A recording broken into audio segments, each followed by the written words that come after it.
So, can you make $100,000 a year with high ticket drop shipping? Well, I'm here to break down the math for you a little bit and see if it's actually a possibility. And I'll tell you first, right off the bat, it is. It just takes work to get there, like anything. Most people are going to go out and look for a job. That's what I was certainly doing when I was in my mid 20s. I was actually looking for work. I wanted to make enough money to live and to get by and to be able to just kind of enjoy my life. But I knew that it was going to take 8 to 9 hours a day of working for an employer to do that. Now, after about 3 or 4 years of doing that, I started doing a ton of research and realized that I could actually run my own wholesale retail business online utilizing other suppliers to do my warehousing and inventory and fulfillment for me.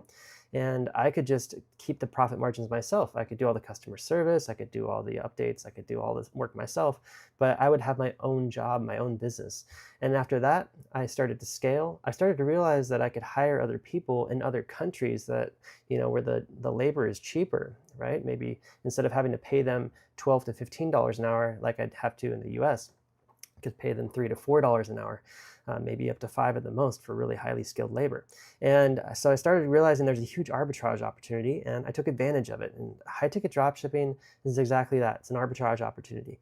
Now, coming into high ticket drop shipping, you have to set your expectations properly, but it is achievable. You just have to make sure that you understand that it's going to take a lot of work to get there, a lot of testing, a lot of, getting through like certain obstacles and, figuring things out. Okay. Just getting into the nitty gritty of stuff. And, things are always changing. Of course, these days with AI, are getting really complicated and really, intricate and, advanced, and automations are possible, but, with that, you have to learn new skill sets and, but it's really exciting. So let's just do the math really quick. I'll talk to you about how much exactly you need to make as far as, top line revenue, in order to achieve a $100,000 a year income, net income, EBITDA, which is after, taxes and all the other costs and expenses.